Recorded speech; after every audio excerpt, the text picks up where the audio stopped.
menarik sekali. Saya ngikuti dari A sampai Z itu. Bagus sekali ini. Nah, jadi begini. Ketika kita bicara dalam pragmatik, dalam diskursif, berarti language in use itu. Jadi kita tidak lagi mengidiokotomi ada mikro dan makro, tapi menggunakan ada namanya language in use. Nah, kalau saya melihat dari sudut sistemik ini sudah diskursnya itu kan sudah berbicara masalah ideologi. Ya, jadi bicara dengan ideologi. Kemudian saya juga melihat kalau ini juga bicara dengan apa yang kita sebut dengan efeknya seperti apa. Nah, jadi terus apa hubungan kalau saya melihat ini pragmatik dengan diskursif itu?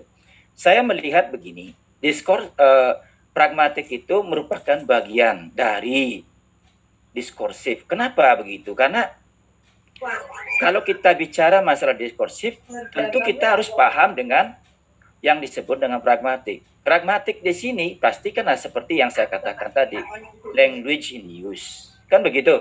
Nah, terus ada di sana ada namanya yang Bapak tadi katakan ada lokusi, ada perlokusi, dan ada ilokusi lagi satu. Nah, itu sebenarnya itu akan ngefek kepada akan berpengaruh kepada pembicara itu atau yang akan diajak bicara itu akan mengefek. Nah, sehingga di sini akan muncul yang saya hubung-hubungkan namanya language and power.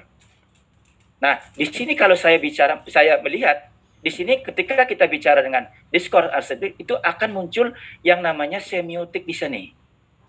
Ya, kalau saya melihat pragmatik itu bagaimana digunakan, bagaimana bahasa itu digunakan berdasarkan konteks-konteks yang ada pada saat bahasa digunakan. Nah, ini akan mengarah satu langkah lagi, akan memunculkan yang disebut dengan social semiotik.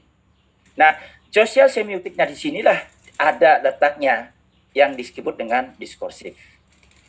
Nah, makanya saya tadi melihat tuh, apa ada hubungan dengan psikolinguistik? Ya jelas ada. Karena kita ketika berbicara itu kan bukan dilihat dari bagaimana kita bicara, bagaimana kata itu diucapkan, ya. Tetapi ada apa di balik kata-kata itu, sehingga itu ada namanya yang disebut dengan psikolinguistik. Nah, contohnya ini, makan, mokok, makan, itu kan beda. Memang secara semantik makan itu adalah